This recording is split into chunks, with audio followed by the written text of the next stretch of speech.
ಒಂದು 2 ಫ್ಲೋರು ಶಾಲೆಯನ್ನು ಕಟ್ಬಿಟ್ಟು ಇವತ್ತು ಸಿದ್ದರಾಮೇಶ್ವರ ಸ್ವಾಮೀಜಿಯವರು ಸಹ ನಮ್ಮ ಪಾಪವಿ ಪಳ್ಳಕ್ಕೆ ಆಹ್ವಾನಿಸಿದರು. ಪೂಜೆಯನ್ನು ಹಮ್ಮಿಕೊಂಡಿದ್ದು ಇವತ್ತು ಮಕ್ಕಳಿಗೆ ಬಟ್ಟೆ ಇರ್ಬೋದು, ಹೆಣ್ಮಕ್ಳಿಗೆ ಸೀರೆ ಇರ್ಬೋದು ವಿತರಣೆಯನ್ನು ಮಾಡಿ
ಇವತ್ತು ನಮ್ಮ ಪಾಪಭಾವಿ ಪಾಳ್ಯ ಗ್ರಾಮಸ್ಥರಲ್ಲಿ ಶಾಲೆ ಒಂದು ಉದ್ಘಾಟನೆಯನ್ನು ಮಾಡಿದು.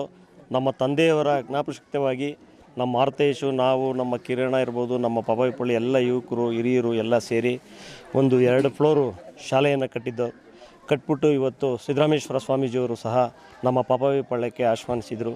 ಅದೇ ಥರ ನಮ್ಮ ಜನಪ್ರಿಯ ಶಾಸಕರು ಸಹ ಇದು ಮಾಡಿ ಇವತ್ತು ಒಂದು ಅಂಗನವಾಡಿ ಗುದ್ಲಿ ಪೂಜೆ, ಒಂದು ನೀರಿನ ಘಟಕದ್ದು ಗುದ್ಲಿ ಪೂಜೆ ಮತ್ತು ಬಿಲ್ಡಿಂಗು ಎಲ್ಲನೂ ಇವತ್ತು ಪೂಜೆಯನ್ನು ಹಮ್ಮಿಕೊಂಡಿದ್ದು.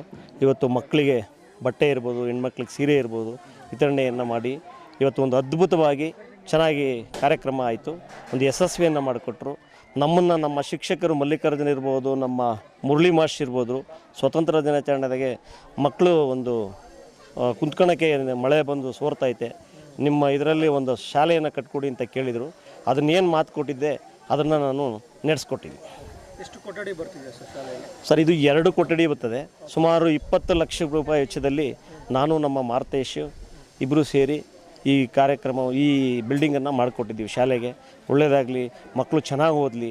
ನಮ್ಮ ಶಾಲೆ ನಮ್ಮ ಪಾಪಭಾವಿ ಪಾಳ್ಯದಾಗೆ ಎಲ್ಲ ಯಶಸ್ವಿ ಅಂತ ಮಕ್ಕಳು, ಬಡ ಮಕ್ಕಳು ಇವತ್ತು ಬೋವಿ ಜನಾಂಗದ ಇರೋದರಿಂದ ನಾನು ನಮ್ಮ ಮಾರುತೇಶ್ ಎಲ್ಲ ಸೇರಿ ಮಕ್ಕಳುಗಳು ಒಳ್ಳೆಯ ವಿದ್ಯಾಬುದ್ಧಿ ಇದು ಮಾಡಲಿ ಅಂತೇಳಿ ನಮ್ಮ ಮಾಸ್ಟ್ರುಗಳ ಮಾರ್ಗದರ್ಶನದಲ್ಲಿ ಈ ಬಿಲ್ಡಿಂಗನ್ನು ನೆರವೇರಿಸ್ಕೊಟ್ರು.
ಶಿಕ್ಷಕರಿಗೆ, ನಮ್ಮ ಆಶಾ ಕಾರ್ಯಕರ್ತರಿಗೆ, ಅಂಗನವಾಡಿ ಕಾರ್ಯಕರ್ತರಿಗೆ ಎಲ್ಲರಿಗೂ ಒಂದು ಸನ್ಮಾನ ಕಾರ್ಯಕ್ರಮ ಇಟ್ಕೊಂಡು ಇವತ್ತು ಬಟ್ಟೆ ವಿತರಣೆ ಇರ್ಬೋದು, ಮಕ್ಕಳಿಗೆ ಯೂನಿಫಾರ್ಮ್ ಇರ್ಬೋದು, ಇವತ್ತೆಲ್ಲನೂ ಒಂದು ಅದ್ದೂರಿಯಾಗಿ ಕಾರ್ಯಕ್ರಮವನ್ನು ನಮ್ಮ MLA ಸ್ವಾಮೀಜಿಯವರು ಸಹ ಬಂದು ಗುದ್ಲಿ ಪೂಜೆಯನ್ನು ಮಾಡಿ ಬಿಲ್ಡಿಂಗನ್ನು ಉದ್ಘಾಟನೆ ಮಾಡಿ ಹೋದರು. ನಮ್ಮ ಸಿದ್ದರಾಮೇಶ್ವರ ಸ್ವಾಮೀಜಿಗಳು ಮತ್ತು ನಾಗರಾಜಣ್ಣವರು ನಾವು ಊರಿಗೋಸ್ಕರ ನಾವು ಯಾವತ್ತು ಏನೇ ಕೇಳಿದ್ರು ಇಲ್ಲ ಅಂತಿಲ್ಲ. ನಾವು ನಾಗರಾಜಣ್ಣವರು ನಿಜವಾಗ್ಲೂ ಹೇಳಬೇಕು ಅಂದರೆ ನಮ್ಮ ಪಾಪಭಾವಿ ಪಾಳ್ಯ, ಮಚನಾಯಕನಹಳ್ಳಿ, ದಿನ್ನಪಳ್ಳಿ, ಅನಂತಪುರ ಈ 4 ಊರನ್ನ ಯಾವತ್ತೂ ಬಿಟ್ಕೊಟ್ಟಿಲ್ಲ, ಮುಂದೇನೂ ಬಿಟ್ಕೊಡಲ್ಲ.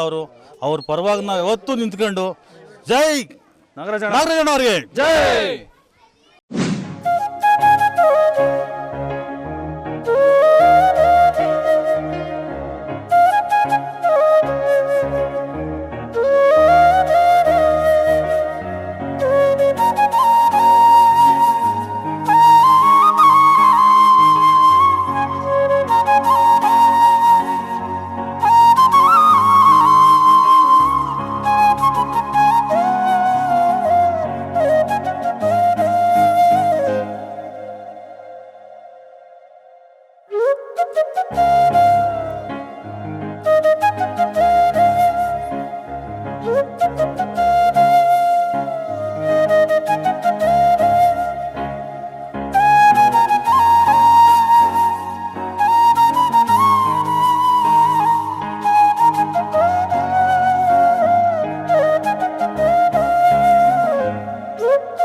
ಇಲ್ಲಿ ಇಷ್ಟು ವರ್ಷದಿಂದ ಯಾವ ಎಮ್ ಎಲ್ ಎನು ಈ ಥರ ಬಂದು ಫಂಕ್ಷನ್ ಅಟೆಂಡ್ ಆಗಿ ಮಾಡಿ ಕೊಟ್ಟಿರಲ್ಲ ಈ ಥರ ಅನುದಾನಗಳೆಲ್ಲ. ಫಸ್ಟ್ ಟೈಮ್ ಈ ಥರ ಎಮ್ ಎಲ್ ಎ ನಾವು ನೋಡ್ತಾ ಇರೋದು. ಅವ್ರಿಗಿನ್ನ ನಾವು ಯಾವಾಗ್ಲೂ ಅವ್ರಿಗೆ ನಾವು ಚಿರಋಣಿಯಾಗಿ ಇದ್ದೇ ಇರ್ತೀವಿ. ಅದೇ ಥರ ನಮ್ಮ ನಾಗರಾಜ್ ಅಣ್ಣವ್ರಿಗೂ ಇದ್ದೇ ಇರ್ತೀವಿ. ತುಂಬ ಒಳ್ಳೊಳ್ಳೆ ಕೆಲಸಗಳು ಮಾಡಿಕೊಟ್ಟಿದ್ದಾರೆ. ಈ ಸ್ಕೂಲ್ ಆಗಬೇಕು ಅಂದರೆ ಮೇನ್ ಕಾರಣ ನಾಗರಾಜ್ ಅಣ್ಣವರು ಮತ್ತು ನಮ್ಮೂರು ಮಾರ್ತಣ್ಣವರು. ಇವರಿಂದ ತುಂಬ ಅನುಕೂಲ ಆಗೈತೆ. ಇದೇ ಥರ ನಮ್ಮ ನಾಗರಾಜ್ ಅಣ್ಣವ್ರು ಸಹಕಾರ ಮಾಡ್ತಾ ಇರಲಿ. ನಮ್ಮ ಕೈಲೇ ಸಹಕಾರ ನಾವು ಅವ್ರಿಗೆ ಮಾಡ್ತಾ ಹೋಗ್ತೀವಿ. ಒಳ್ಳೆಯದಾಗಲಿ ನಾಗರಾಜ್ ಅಣ್ಣವ್ರಿಗೆ, ಊರಿಗೆಲ್ಲ ಒಳ್ಳೆಯದಾಗಲಿ.